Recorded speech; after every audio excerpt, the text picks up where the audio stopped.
tree structures today, guys. We're gonna be talking about tree structures. Oh, Houston, you got your ears lowered, man. Yeah. Y'all talking crap while I couldn't hear y'all? No. Someone pissed off Randy about coyotes. Oh, thank Do you. what? Randy said somebody posted about coyotes. Somebody posted something in Warren County first about coyotes being a problem and it being mating season and all this. It's a bunch of utter bullshit. And just once upon a time, I would sit there and take, my sweet time of explaining to these people why every bit of it's wrong, but there's absolutely no point to that because all I'd get is So yeah. What's the point? Yeah. What are you eating? Pasta over there? Oh, ziti and a meat sauce, baby. Yeah.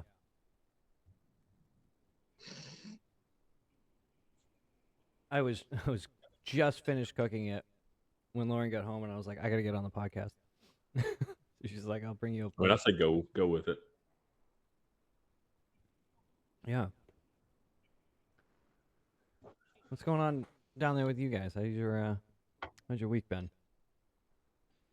Huh? I think we're just waiting on the snow. Are you guys getting snow? Yeah, we're having a snowstorm this weekend. Oh. That's wild. We got nothing. Yeah, they're saying 4 to 7 inches. Yeah. Oh, you guys are gonna be shut down. Right. Yeah. If we get 7 inches, we won't be shut down.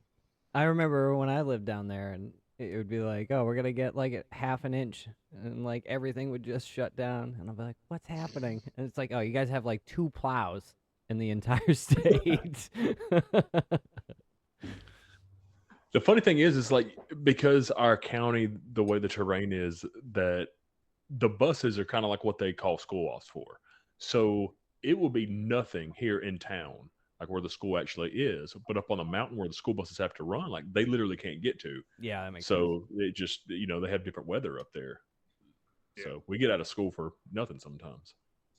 That makes sense. Yeah, Ian is already expecting, like he's planning that he's not going to school Friday. Oh no! Hell yeah! It's on a Friday. Yeah. Perfect snow day. If they do, they'll get out early. But yeah, a lot of people are going ahead and calling them off. Might as well. At that point. I mean, if the buses can't get you home, I mean. Yeah. I would gladly not walk in that shit. You know who would? Catman. Catman would. Yeah, ask him why he's not texting me back. Is he ghosting you? Well, remember last week, I think I was still talking to you guys while I texted him. And the last thing was like, hey, man, let me know what time works for you. And then, yeah, nothing. He's on mission, man. He's probably out patrolling or something. I don't know. Yeah. He's working 2 jobs. Oh, is he? Yeah. Where's his other job at? Applebee's. Oh, I didn't know he still worked there. Yeah, he went back. Yeah. Where the hell is there an Applebee's? There's an Applebee's like right over near Ming's. Yeah. Is there? How did I? Y'all do only eat at one restaurant when you come down here, so. Dude, Ming's gives you everything. It just gives you everything. Anything you want, you can get at Ming's. It's the best place you can eat. I think Randy just likes the buffets. It is. It's the best. It brings. Yeah, that's true. It brings back especially. I bet you Randy feels it. Is this like a nostalgia feeling too? I have a lot of memories. That's of Ming's. a lot of it. Yeah. What is it? Just nostalgia. It's nostalgia for back during the LARP days.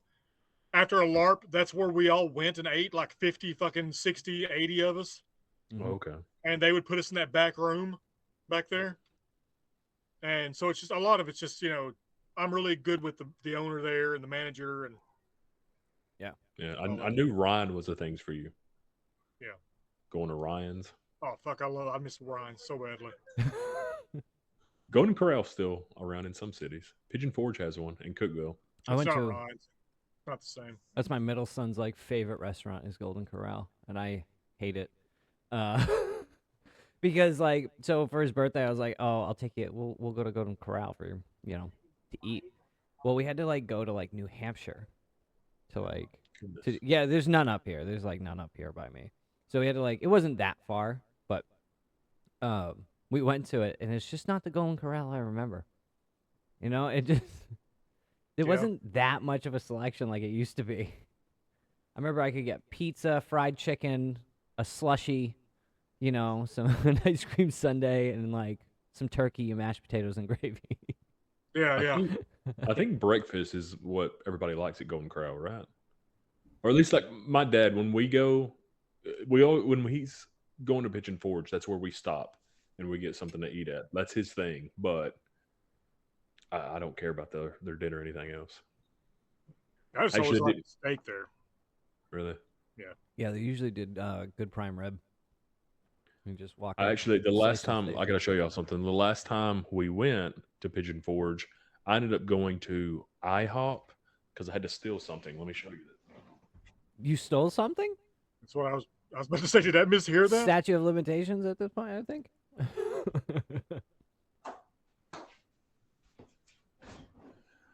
They had an Indiana Jones menu that I ended up taking out of there. Oh, yeah. Collector piece. So right they all there. went to Golden Corral where me and Kayla went, and like we hid it like behind the Dopper bag with the Indian used herbs. Like I put it over my jacket when I was leaving. So yeah, I got an IHOP with a menu. Oh. Houston, did you get a rush from that? Not really. It was funny. It was more funny just seeing like Kayla squirm because again, like at first I had it with her diaper bag and I was like, okay, like how are we gonna get this out of here? Which I'm sure if they asked, they'd be like, yeah, take the thing. Like, that's what we would do Yeah. at Waffle House. But still, if I got told no, I would still have to find a way to steal this thing because it's just a limited time. Yeah, that's true. They're just. I gonna heard that throw 'em game up. is really good though, but I refuse to play on Xbox. Oh, you biased? Yeah, No. Okay. I don't. There's always the Why? console. Why don't you like Xbox? I just PlayStation fan, man, Oh, okay. all the way. Gage, that's all Gage plays is PlayStation too. Yeah. So. Yeah, I could stuff. rant for hours on that. I'm a PC gamer. I just like I try so like I actually got a decent PC in here with the Yeah. intentions of playing most of my games in here, and I just like sitting in here. It feels like this is where I come and Chill have to out. work and do bills and taxes and stuff. So like That makes I'll still sense. go sit up in the living room and stuff when I want to play my PlayStation. Hell yeah. Hell yeah. I feel like I could play like Civilization in here or something, but Yeah. if it's like a chill game, I just want to. Yeah, I like your setup in there. You got a nice setup. So, all right. Want to get into it? You guys want to get into it? Let's be the friendly field research team, 40 in Tennessee. We want to talk about tree structures today, fellas. Do we have any pictures? Do we have any pictures? Because I don't have anything to throw up. I was hoping that Randy had some from when I've been down there. I was trying to go through my stuff, and like I started realizing like a lot of the photos I have, it's just like you can't tell anything's there because it's just all forest. Yeah. But really, I want to have like kind of a discussion about it because there's a lot of theories around what it is and what it could mean, and yeah, all that.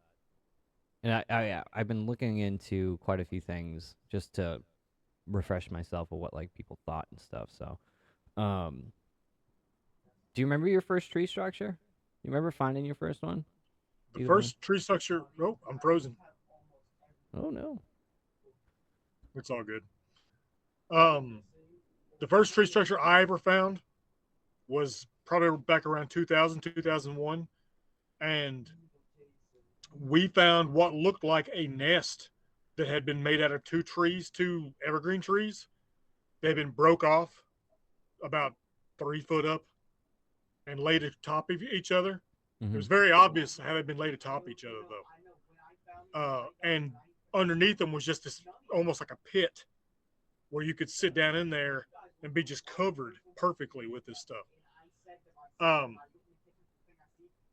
That was the first time I ever noticed that they or saw evidence of them using trees in that manner, or any kind of manner like that. The first arches I've ever found was up at our primary research area.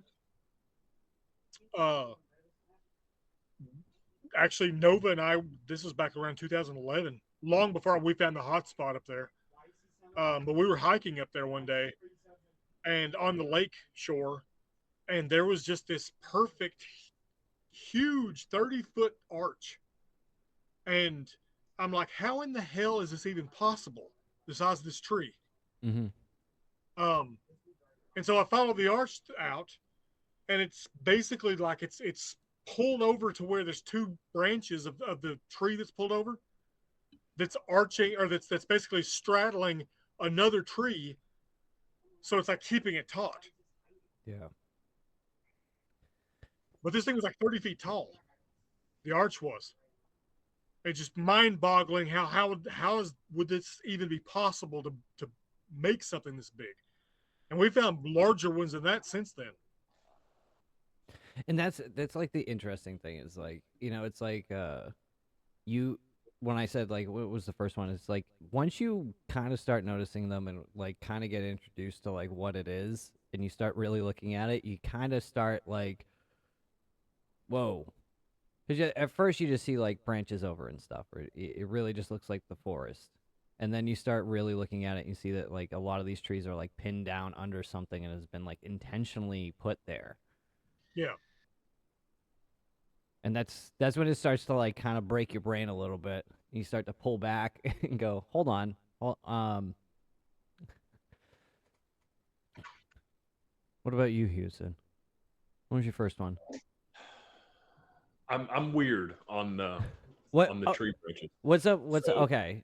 Now, here's the thing: is like there's the tree breaks, there's the tree arches, Right. there's the tree structures, the teepees and stuff. So, like, where does it start to get iffy for you, or is it all of it get iffy?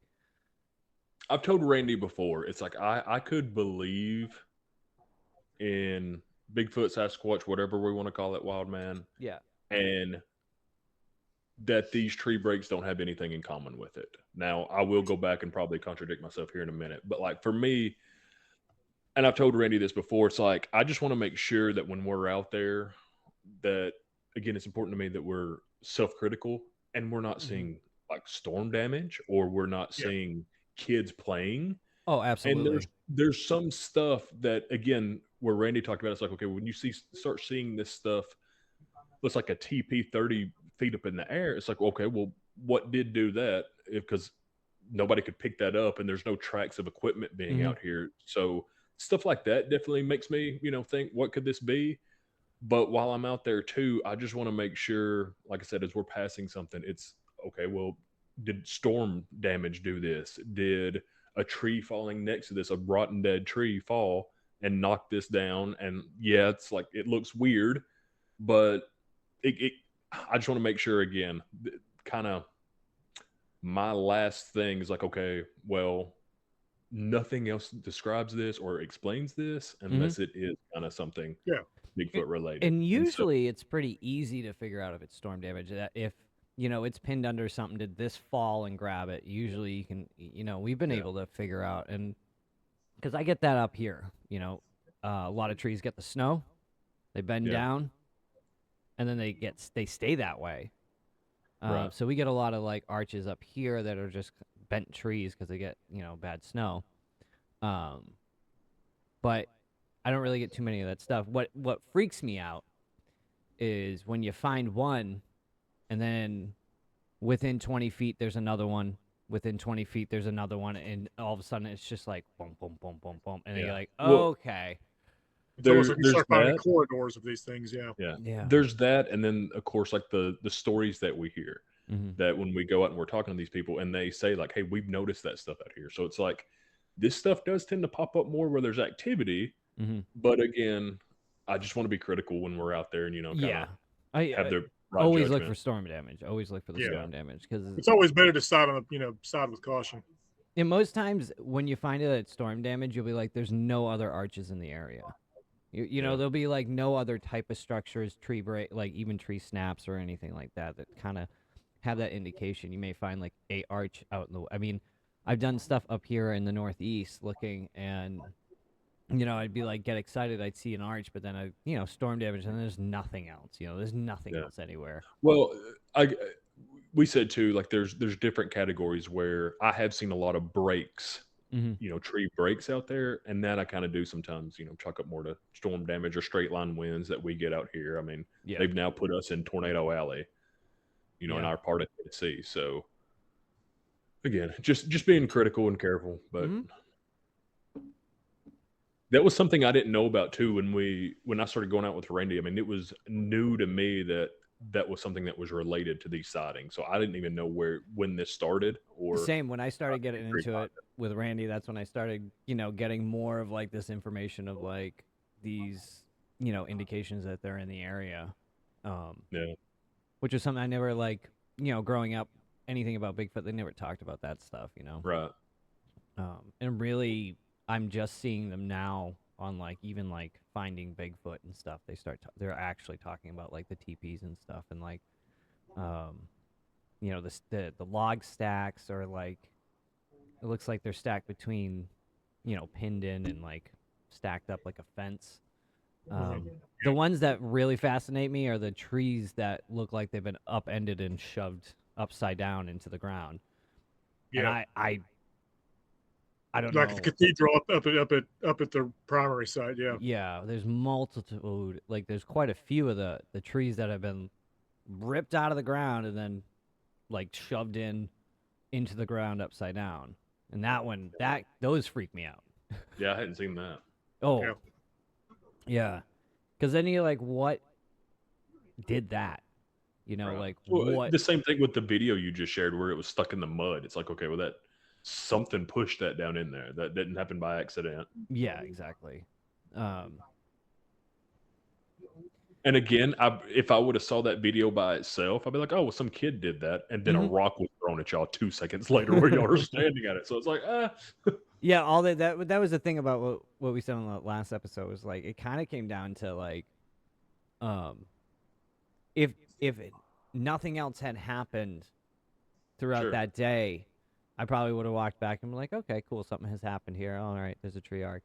But because it was a tree arc, rock throw, footsteps to clacking, like it was like I got the whole gambit. It was like we are here.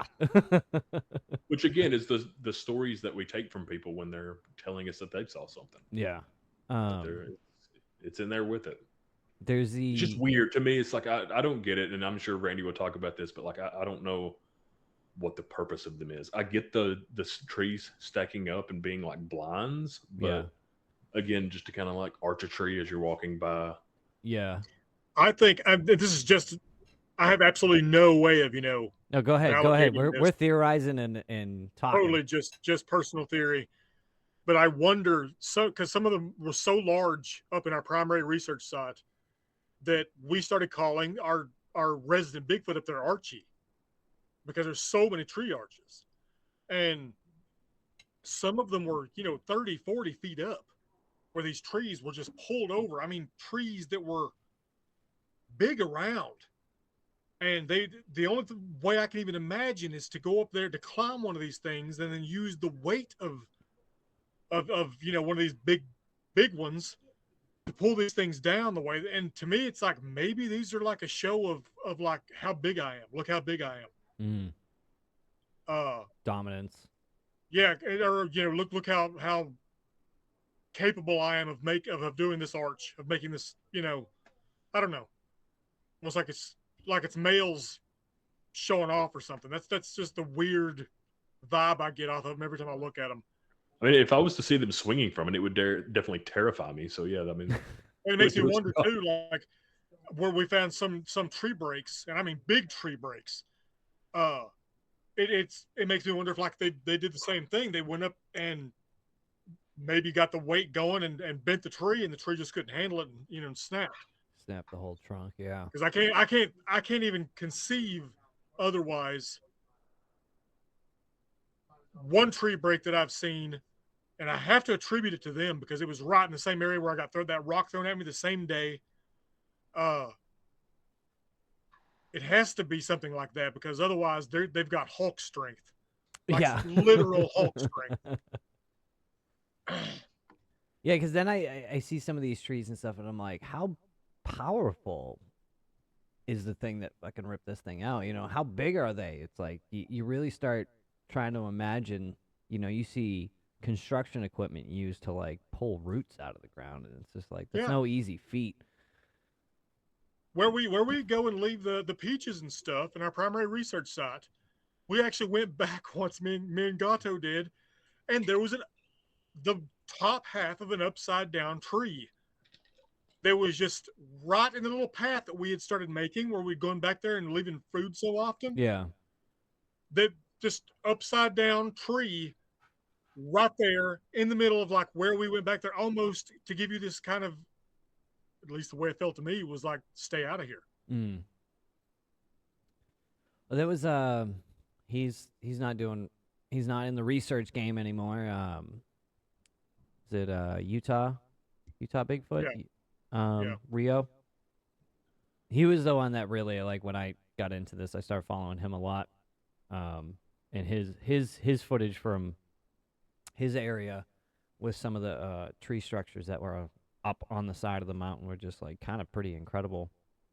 The one that is at Ben Lomond, on the trail up the side trail, right? Mm-hmm.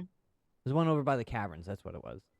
You take that side trail, and there's the one we had pictures in it. I'd have to look for it again, but that's up against a rock right next to the trail, and you could walk right by it and not notice it. Yeah. That one's like really intricate too. It's like a lot of like sticks on that one, unless someone else made that. Like that, if that was human made, like. Yeah. When I took that lady out for the local TV station, she, without me saying anything about it, she actually walked over to a bunch of trees that were all kind of woven together. Mm-hmm. And she was like, "Did you notice this?" And I'm like, "Yeah, that's interesting." And she was like, "No, really, look at this." And like, there were entire branches that were interwoven amongst each other. They really wow. shouldn't have been. That's So, yeah. interesting.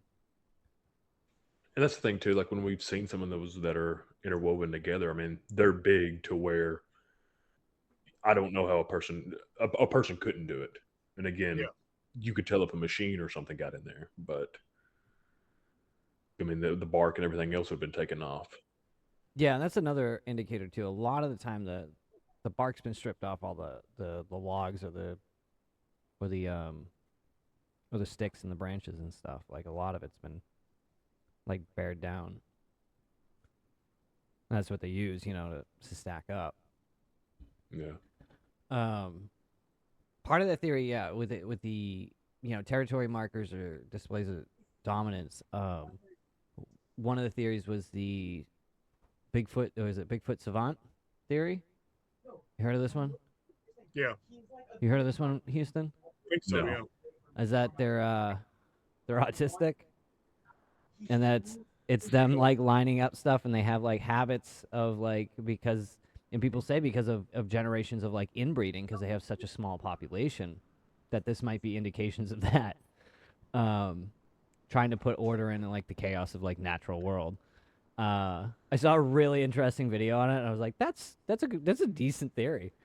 Yeah. That if they basically had that trait, and then inbreeding as they had over generations, that trait would have become a dominant trait. Mm-hmm. So you'd end up with a species wide, almost savant level of adherence to detail. Basically, that's why you wouldn't be able to like put out trail cams because they would notice it instantly in their environment. Which I think that I don't think they have to be a savant to really do that. I think you literally live. I don't know if you guys could hear this kid screaming out here. Is that out by the karate studio? Yeah. Oh, they're getting into some taekwondo today. Muay Thai, yeah. The oh crap! I was just about to say something. It made me think when y'all were talking about the what is it, Sasquatch sunset or yeah, where he's like sitting there counting and he gets to 4 and he's like he goes back. He can't. Yeah, it's an interesting theory. I mean, of course we'll freaking never know till we find one of these things and we can observe it actually, but it's just very like But a lot of times you can just follow these markers in a sense, like the arcs. You can follow these like structures, and they just keep going, and they'll be in like a straight line through the forest, usually leading to something like a bigger structure or someplace. So I also think like part of my theory is like they're just like don't get lost, hey, home's Right. over here, type deal. I don't know. That's the hard part for me. Is again, it doesn't make sense. I guess like we're sitting here trying to figure it out, and like we don't know. So that's Well, that's why I just want to theorize. I always like to know what people think of them, And it's just sure, like not trying to but figure it out the point. that's why for me it's like it's hard to connect it to make sense of it. To it's like why would they be doing this? It's in a weird way. It almost seems unconnected, but all the stories connected. I don't know. A lot of great apes have do a lot of the similar traits though. Oh, see, I don't know all that. There's some like similarities in way like gorillas and chimpanzees do displays, and the tree breaks are kind of the same way. Their nests look the same, dude. Yeah, Because Yeah. I've went out and seen the nests, and the nests literally look like gorilla nests. So, and we don't know what they are.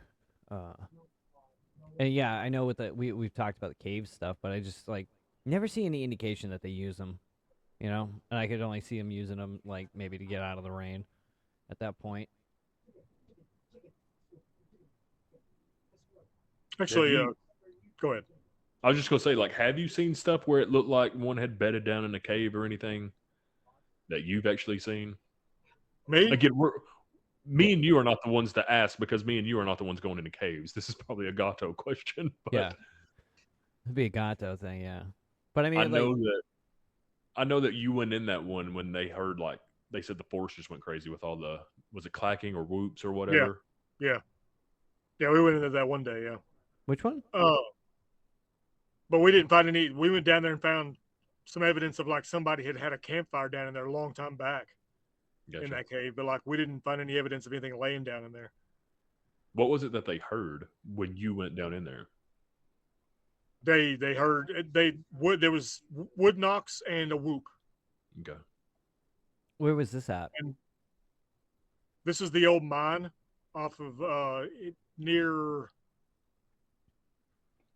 I'm trying to think of the community. Yeah, Rocky River. Yeah. Oh, okay. Well, basically we found out there was a cave down there, what was left of the little mine, and as I went down into that little mine to go check it out, yeah, Gato and another person was up on the ridge, and they said that's when they heard wood knocking, and then they heard a whoop up on the ridge up above them. And you didn't know any of this was going on, right? Like you just I didn't hear any of it. Yeah.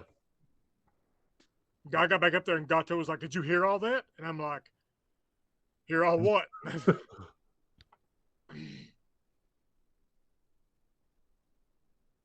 I'm just trying to find some good examples of like. I think some of the coolest ones come out of like. I'm over on the Sasquatch investigations of the Rockies. I don't know if I can send this over to. That's the area, Josh. If you ever move out of up north, you need to move to Rocky River, man. That's a beautiful place. That's where all this stuff to you happens. guys, so you can pull it up. Let me share my screen real quick, so we can look at some of these.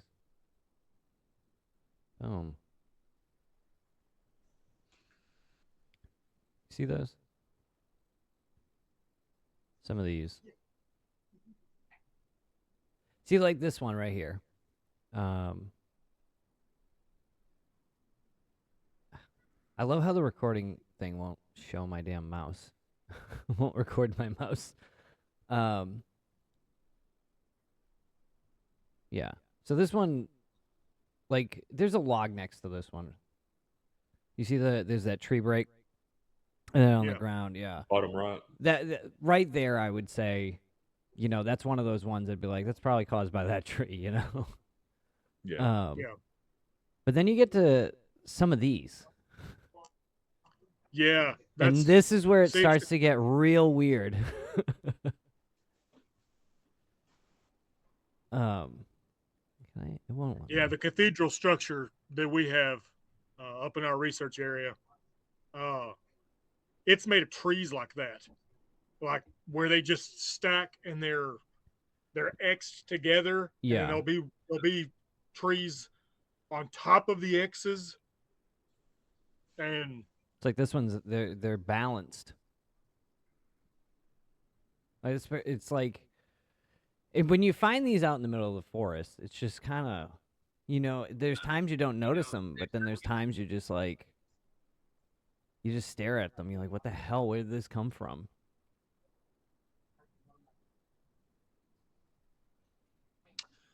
And some of those too, like what we're seeing. I mean, I don't know how big those are, but the ones we've seen, I mean, they don't look like small branches. Again, to where, you know, at least that one right there on the right hand side, I would think, okay, well maybe Mm-hmm.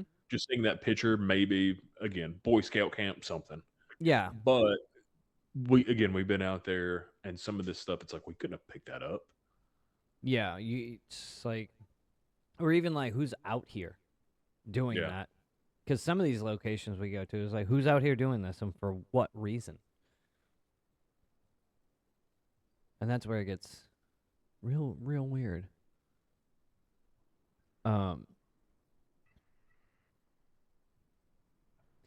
We had at the quarry, we had that big vine net that we think, that's our theory, is that they run them into that like brush wall, whatever, deer or yeah, anything like that.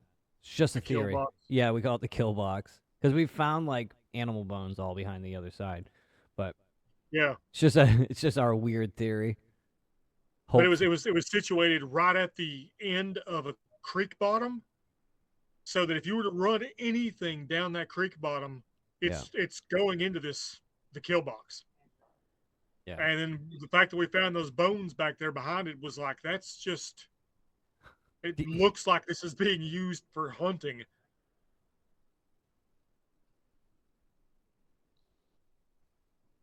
That is just some unfortunate, natural kill box. Yeah. Which is also a possibility, you know. Yeah. Just Oh see yeah. what else out in here. Any good structures? But like, look at this last photo down here. It's like those are pretty big, you know. And that's kind of what we get down in our area, especially in the primary site. You get a lot of big trees. There was one of the one of the times I was down there with you, Randy. Do you remember we saw like finally like there was some. I think it was in the fall, but we saw some like we could actually see further back from the trail, and we went back to look at it, but there was an entire tree that was up, I don't know, 50 feet in the air, wedged between two other trees. Yep.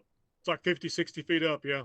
And the broken tree was like over, like way away. It wasn't like it was nearby and it had broken in. It was like the actual broken tree was some freaking place else. And it looked like just this big H off in the distance. And we're like, what the hell is that? And we went out to it. We're like, how the hell did that happen? It looked like if you wanted to climb up and just sit up there, that'd be the perfect place to see, half the forest. Yeah. Everyone, don't forget to look up, you know? It's one of those. Don't forget to look up. Yeah, that was one thing you said one of the last times we were out. Like, how many reports have you heard where like something was up in a tree or something? That's true. Have you guys got any reports like that? That's what I was trying to ask Randy. Like, have you got multiple reports of that? Of stuff up in trees? Yeah. I've got a report from the late 90s, not far from Fall Creek Falls, and they claim that they saw a big monkey jumping across the river from tree to tree. And that was one of the ones that got chalked up to back in 1992, 93. They filmed a Jungle Book movie in that area of Fall Creek Falls. Oh, yeah. So there for a while, any kind of okay, I gotta look that stuff up. monkey, any kind of sighting in that region Okay. It was attributed to escaped monkeys What year from is that that? film. Did they film that? 92, I think it was. Came out in 94, I believe.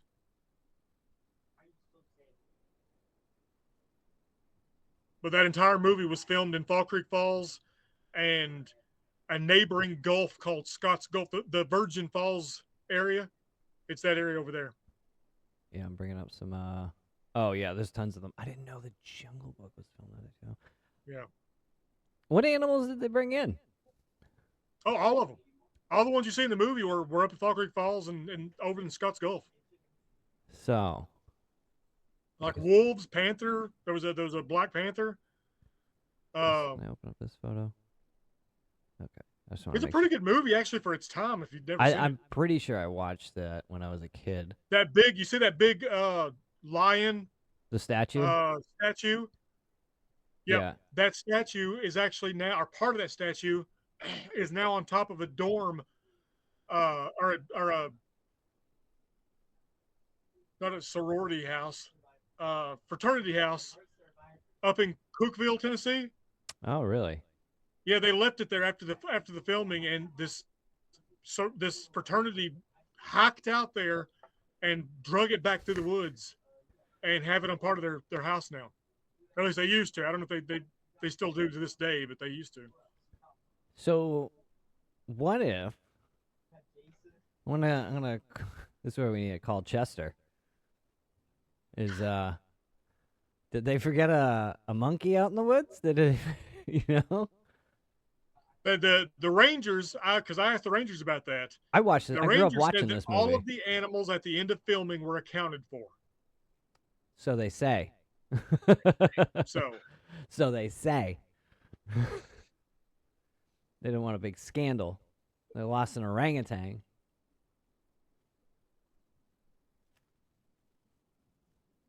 lost an orangutan. So. Something tells me you're getting fired if you lost an orangutan. So if they're filming in '92, what do you think Bigfoot was thinking about this production? Must have been bringing it. They brought in tigers and stuff. I grew up watching this movie. Now I'm looking at like stills from it. I remember this movie now. The guy it wasn't a bad movie. No, it wasn't. It was a pretty cool movie. Now knowing that it was Jason Scott Lee. I think it was the kid that played Mowgli. Yeah. Oh, that's funny. I didn't even realize that. Now I'm down at the filming location. That's pretty cool. Dang. Yeah, there's a scene in the movie where he actually jumps off of a falls. Oh, really? And the guy, like the part of the party, is down there at the bottom of the falls, like hiking or whatever through the jungle. And that falls is like is like the falls that like you right behind the visitor center. Oh, it's the actual like what it's people come to see. Yeah, that really cool one. Sorry, I'm eating pasta, people. I'm not letting it go to waste. I just think that's ironic with, the first year we done the con, it was the park that they heard or that they filmed Ernest Goes to Camp in. Oh, yeah. So there's Ernest Goes to Camp, and then now I grew up watching Jungle that movie Book. too. I love that. Yeah. Oh, that's funny. What else did they film down there? What else did I don't know? What's the Sylvester Stallone movie that they drove the car or vehicle over the dam? Oh yeah, The Specialist. Oh, okay. That was filmed in Rock Island. Or at least the opening scene was filmed in Rock Island. Again, it was supposed to be the jungles of like Nicaragua or some shit. Tennessee, Mickman. Freaking Tennessee, man. We double for jungles everywhere, apparently. And if you've been out in the woods during the summer, you'll find out why. It's all that Japanese arrowhead vine, the kutsu, right? Is it kudzu? Kutsu, yeah. It looks cool, man. It's so wild. Blankets, everything. Tennessee is the jungles. It is. It is. It is technically temperate rainforest. Technically speaking. It's gorgeous out there. So fun. So freaking nice out there. Um, have you? What was the most interesting tree structure you've seen, Randy? Have you ever been like pulled on an investigation, and, like saw one that was just like, whoa, give you a whoa moment? The largest one I've ever seen that Yeah, made me made me like, what the hell, yeah. was made of multiple trees. Most of them were about this big around. So it wasn't, it would take me, you, and Houston to move something that size. Uh, but there was like, it kind of was a big giant teepee with a big main one, an even bigger one in the very middle. Mm-hmm. But it was at least 4.5, 5 miles out in the middle of nowhere. And Nova was with me whenever we found it, and she was commenting on like, how is this possible? Mm-hmm. Because like there was roots for some of the trees that were part of the structure. You could see the tree roots sticking out where they had been pulled out of the ground and moved and set back down to make this structure the way that it was. Nowhere was these things like, leaning out of the dirt or anything like that. It was crazy. Huh. But I think that thing was probably all in all 45 feet tall. Dang. Just like big giant teepee looking thing in the middle of the woods. Damn. And again, it gave the impression to me of, look what I made. To me, it Yeah. did. Now, in some of the investigation interviews, when you guys have gone out, have you gotten like people witnessing some of these like kind of displays of powers, like pushing over stuff? I mean, we've experienced stuff getting thrown at us, of course, but like I've watched stuff where people have like almost been hit by trees, like the whole Yeah. tree getting pushed over on them.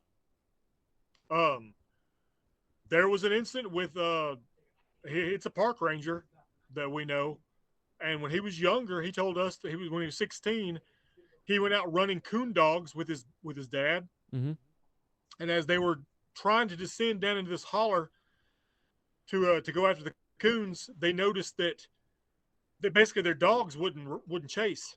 They went back to the truck and got back in their box. And he said it's the first time he had ever seen the dogs do this. Yeah. And his dad was like, "Well, don't worry about it. Just keep going. They'll come. They'll follow us eventually." And so they went about a 90 feet or so, and he said they heard a grunt. And he said that his dad, and he said they were walking in pitch black the way you do when you're. I don't know if you ever went coon hunting before, but you have to do it in the dark until the dogs go after something. Mm-hmm. So they hit the light and said what he watched happen was he said he saw the back half of what looked like a giant gorilla stand up where it was in a seated position on the ground, but it stood up, took 2 steps, and he said he watched this thing's hand reach up, grab a limb, and he said he watched it twist and pop this limb. And he said, and then it was just in the darkness. And he said then he just lost it in the darkness. And he said that it was a few seconds later that they heard a vocalization about. He said it sounded like about 100 yards away, and he said and it could not have been the one that we saw because it couldn't have traveled that distance in that amount of time. Mm. So it made him feel like there was 2 of them out there, and then one of them was basically letting him know I'm coming in. After that one got spooked. That would be terrifying. He said that his dad, he said literally his dad turns around and just goes running, left him behind. It's not even the tree break. It's the fact that you just lost this thing in the dark and you're like, okay, well, this thing's going to kill me now. This is why he ran.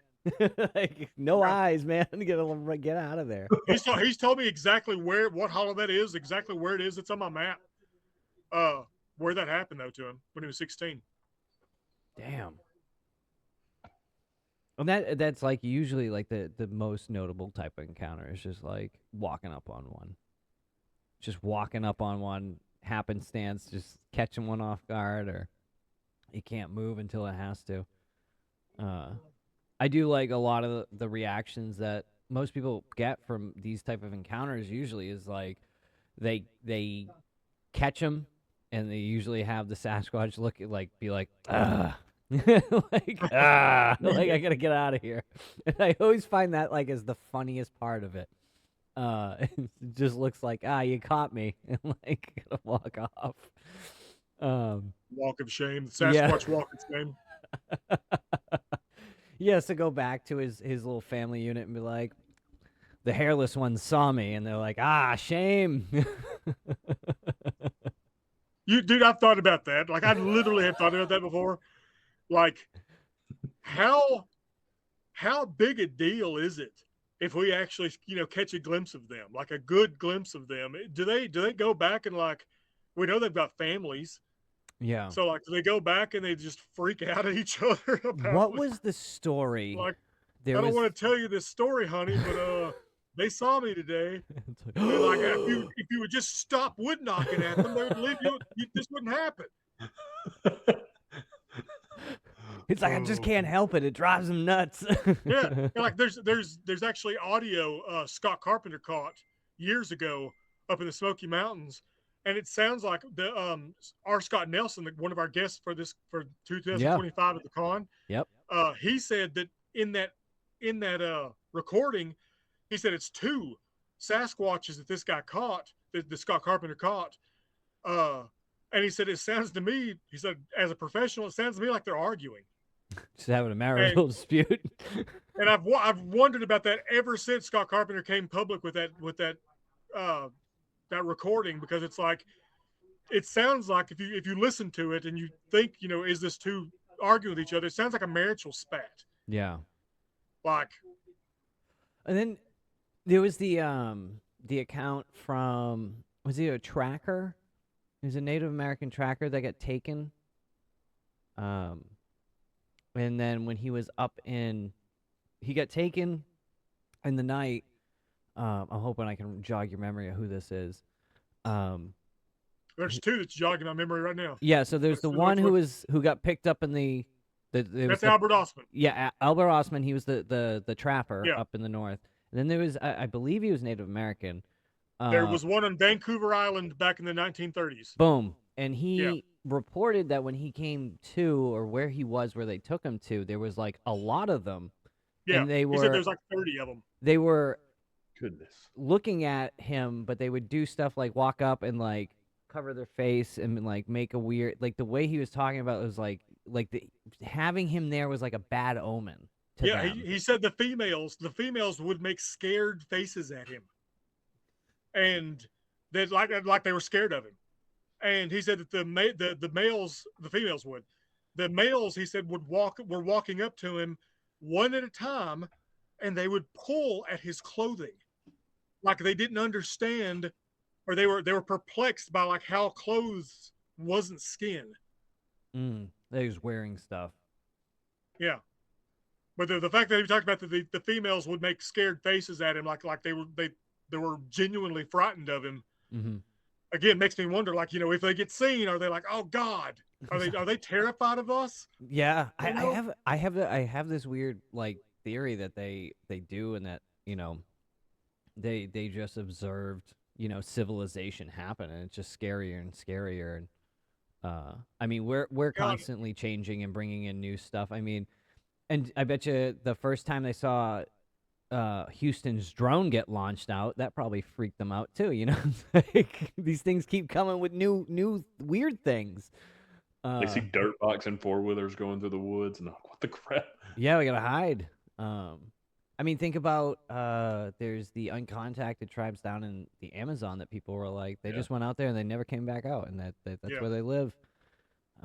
So it's like we talked to. Do you remember that couple talking to us, Houston, about the when they were on their ATV, and they stopped because they said they saw what looked like one of these things, the back of it, and it said it looked like a root ball, like all the little wiry hair coming off of it, and they said this thing froze. But they were on ATV, and so they saw this thing, and they're looking at it, and it just freezes, like, I'm not here. Yeah.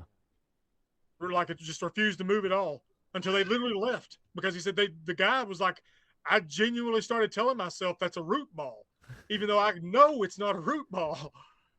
Like, hey man, I'm just trying to sit over here and ponder. Leave me alone. Like at that point, you kind of want to go up and like, like poke it, have it like look at you. Snoop it, Snoop. It just like whacks them, backhands them. Yeah, and that's the other parts of these encounters. A lot of people when they do catch them or have a sighting, like they freeze as well, and before they walk off, or they try to like blend into the tree or hug the tree. That's been a lot of reports of them hugging the tree and kind of wrapping themselves around. Yeah, we spoke to a guy that he works for worked. I don't think he does anymore. He was elderly when I talked to him, and it's been like 7-8 years now. But he worked for the Sparta Water Department. Mm-hmm. I mean, Spencer Water Department. I'm sorry. And he was in his truck late at night, basically doing some paperwork on his phone, and he said that was the only light that he had. He had his truck was off. Yeah. So he's doing paperwork on his phone, and he said he noticed movement, something coming across the road, and got in the middle of the road, and he said that it started, whatever this was moving around a lot there in the middle of the road. And so he goes and flips his lights on, cuts the key on, flips the lights on, and just floodlights this Sasquatch that he said is like basically messing with a roadkill, and or what appears to be a roadkill. And he said this thing stands up wide-eyed, just staring straight at him, and said it walks backwards to the closest tree. And he said he watches it put its arm like this around the tree, and then just like a hula hoop. Yeah. It literally goes around and just wraps itself around this tree. And he said, then I watched it walk backwards from that tree to the next tree and do the same thing at that tree until finally it was in the darkness. If we go back to Gato's account, when we sent him in after the thing that was peeking at us, it's kind of what he described. He came up on it. He said it just looked right at him with wide eyes, and spider crawled backwards without breaking eye contact. And that's also like the same, again, like a similarity with a lot of reports with eyewitness encounters is how they act. Especially really up close encounters. Yeah. Is they lock eyes with you and they're scared take too. their eyes off of you. Yeah, they're scared as fuck too. They're like, oh. Yeah. I really think they have some like. Gato said what he saw was scared. Looked scared of him. I would love to see what Gato's face would have looked like in that moment. Well, when he came out of the woods, he was just like proud Gato, man. He was. It was like 20 minutes later when we couldn't find him, and then like a half hour went by and we finally found him, and he was white as a ghost. Yeah. And he was like all of this just started hitting me as to what just all occurred. What he saw, he like came back out and he was like he's like, I just processed stuff and I'm still processing it. And we're like, you good? He's like, I don't know. I don't know. Like, so if we saw one, this is for Manning, would you go chasing after it? It depends on, okay, I need a little bit more detail. How close am I to this thing? Okay. Because here's the thing. I'm usually, when we do this, I got my camera, and if it's close enough, I can get a good shot of it, right? Now, if it's a little ways off, I think I'd go after it. Because, looking back to the amount of times me and Randy have gone out and going through the footage, the amount of times if something starts popping off, like, usually I'm pushing in to try to get at it. Not the smartest thing, but but if I had a clear, like, oh my God, that's it, I also don't know how I'm gonna react. That's the other part is. That's what Randy always says, where I was like, dude, like, I don't know how I'm gonna react when I actually see one is the big kicker here, and a lot of people say when they see one, it just fucking dude. Look, I want to sit there and tell you that I would run towards it and I would be like all gung ho. Yeah. And the two times like that I've seen one clearly, Like with it, the first time I saw one when it was walking with Clindo, Mm-hmm. it was bam, dude. Like I couldn't process what I was seeing at the moment. You know what I mean? And then when I saw that juvenile, the juvenile especially, That one messed you up. I I remember that. yeah, I couldn't process at all what I was seeing.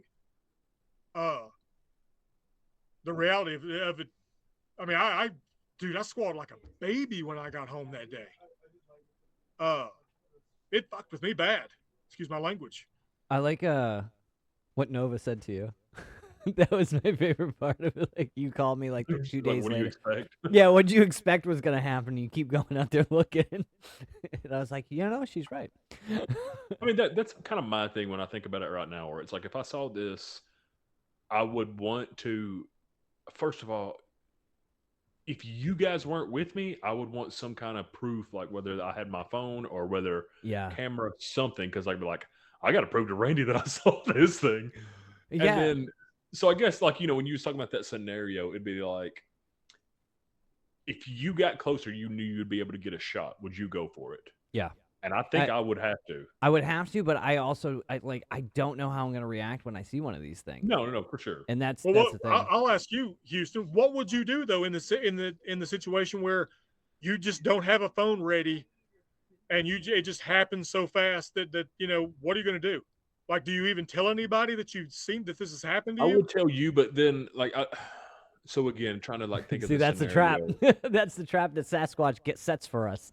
I'm trying to think of the scenario where it's like if I saw what Gato did, and we need to. He get was him on close. Like, he was so close to that thing. But the other thing is like it's right there in the middle of the night. Didn't he have a spotlight on it? Mm-hmm. Yeah. Like it's just like the whole atmosphere right there. That scenario is just terrifying anyway. So I don't know how I would react.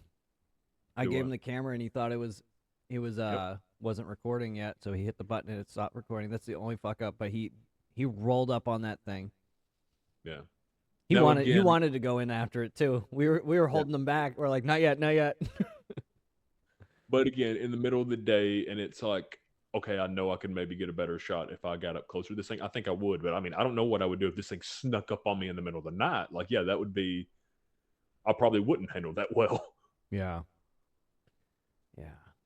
See, that's the kicker. Is you just don't know what's gonna happen when you see him and what's the scenario you're in. It's so unpredictable when we go out there. In the amount just imagine you looking at your window where you live now. And it's like 1 o'clock in the morning, and there's a face about 3 times bigger than yours staring in at you. I mean, no, I get that. It'd be terrifying, but that's the thing too, where it's like, okay, we talk about this all the time. We obviously, I do think it's going to be would be world changing if I actually saw stuff. Because again, there's so much that we talk about that. That's why we do this, right? So we can see one. There's some of this stuff I dismiss where it's like, oh, could be something else. But then after you see one, I'm sure that's world-changing views where there's still just stuff that's hard to accept.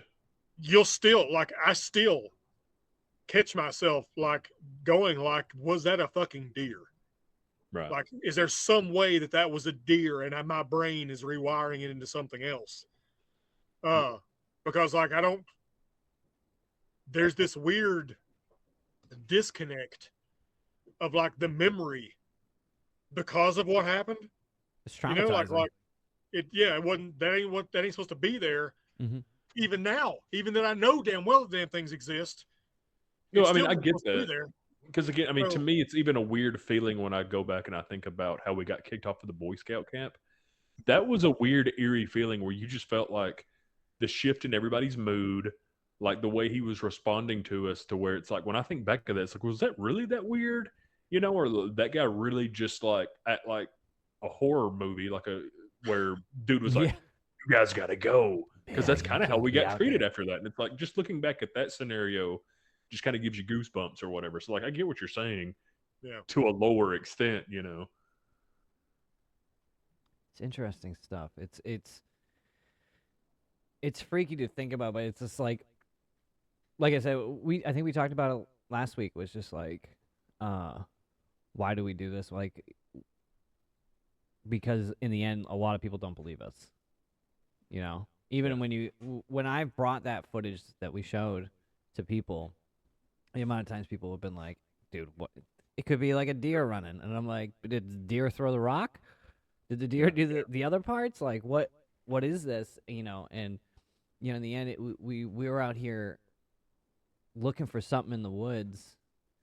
And really, it's we experienced something, and we're still kind of like adrenaline junkies for it, I think. And that's kind of my drive for it, is like, I want to see one, and I don't know what it's going to do to me. I don't know what it's going to do to me, and that's the freaky part. And I think that's the exciting part, because I'm like, I want to say I run after that thing and get the shot, you know? But also, knowing my luck, the camera battery will go dead. That thing will pop out. Like, I'll freeze up. Yeah. But that's like the $1 million shot right there, man. That's the $1 million shot. That's a subject we should talk about at some point. Camera batteries going dead. It's a weird one. Draining batteries, because it's true. It happens. I don't know how they do it, but they can drain a damn battery like that. Now, they haven't really, like, I haven't experienced that with my camera that often. Dude, I have my GoPro multiple I know times. it's done to your GoPro a few times, but when we did the trip, I didn't really, you know, I never really experienced that too often. Sometimes I do attribute that to, like, the climate, the heat or cold or something like that, but there's a lot of the reports, Hellbent Holler, they talk about it a bunch. It happens to them. Yeah. They're also going out and doing really weird stuff too. Yeah. I struggle with my camera every time we try to do this podcast. So, like, I don't know. That might not just user errors. It could be.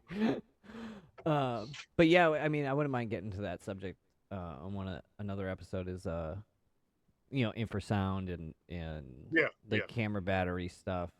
Because Randy's been hit with something. Yeah. I mean, you've had a incident with that. I mean, we could talk about that on another episode, though. I think that could be a whole subject matter. There's a lot of cool stuff. Oh, yeah. Gato was there when that happened, too, so if we get Gato on for that, that'd be great. Yeah. Yeah, I know. Does he watch these? Nope. Yeah. I was going to say, let's just start bashing him until he gets on. No. If he doesn't get on here soon, we're gonna start using him as our merch. We're gonna have Catman merch, only from 40 in Tennessee. That would just make his head bigger. You know what his sister got? His sister got him for Christmas. What? What's that? A shirt that says "Because I'm Catman." Finally, someone's gotten him one. She was texting me the other day and was just dogging him. I'll have to tell y'all later. Like, it's a fun little sibling rivalry between those guys. That's funny. I think I've only met Catman's mom because she was at our convention. Yeah. Yeah, dude, she had that stuff going, man. Like, we thought, because I walked past her multiple times, and like I didn't see anything being like bought off her table, and I was like, oh God, man, I hope she's not, out all this money for cooking all this stuff. Nope. She had like multiples underneath there, and every time somebody bought something, it was nothing. Yeah. New one. So she always looked like she was kind of running out. She was very smart about it, and people were buying it. No, she was salesman like. Also, those baked goods were delicious.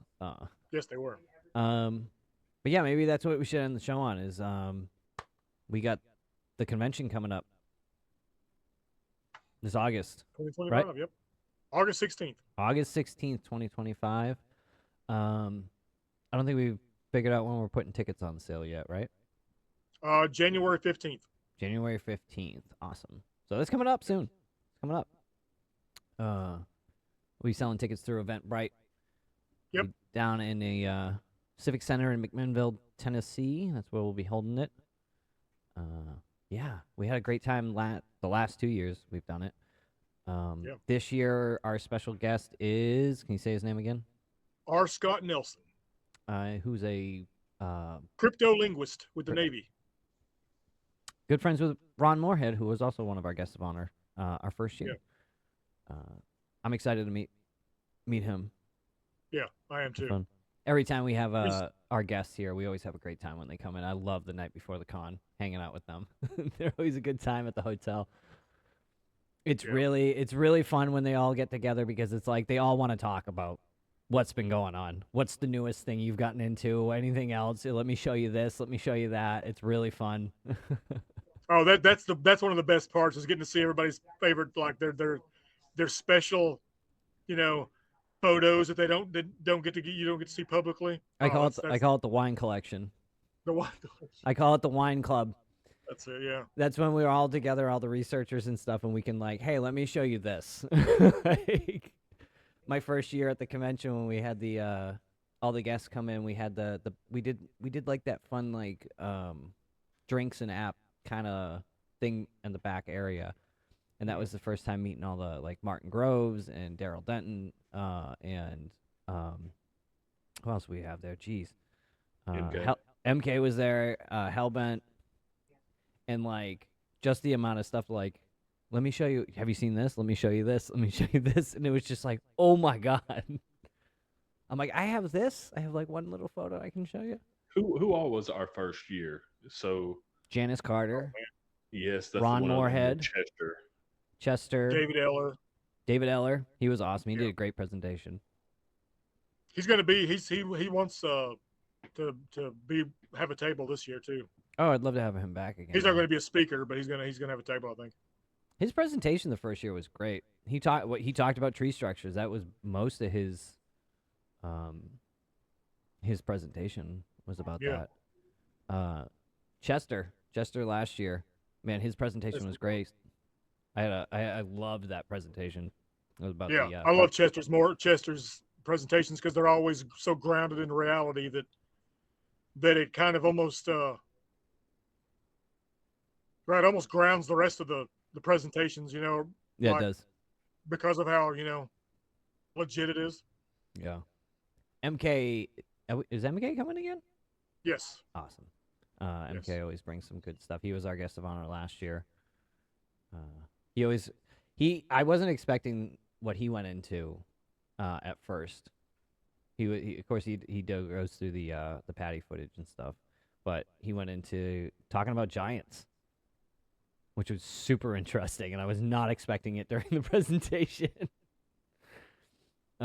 He showed some really cool stuff. That's the other thing about these conventions. For those listening at home, if you guys come out to these, they show a lot of really cool stuff. All the presentations is a lot of personal photos and stuff. So I mean, you're gonna see some of the more wild, cooler footage than you would see online. Yeah, stuff you literally will not see anywhere else. Yeah. Yeah, and when they're not speaking to him, and you have the chance to go up there and talk to them, so they have guests there just to see them interacting all day. Oh yeah, that's what I love about our guests. They'll have people sitting at the table with them, fans that have come up, other researchers who want to sit down and just chat with them, and they will. They'll sit and talk for hours with people. They love it, and that's how we set up the con, was to kind of just bring everyone together to see each other once a year. All the researchers together, have fun, and just kind of present some new stuff. Yeah. I'm excited. August 16th, 2025. Tennessee Wildman and Cryptid Convention. It's going to be lit. It's going to be very lit. Is that still a word right now? Is that a good word? I don't know. Probably not. Probably not. How out of date am I right now? Ask Ian what the cool word is. Where's he at? Probably on his box right now. Is lit still? Bussin', right? It's gonna be bussin'. Bussin'. It must be. It's gonna be bussin' this year. I think. I hope. Bussin'. I think that's what they say. But we'll see y'all next week, guys. And have a good night. See y'all.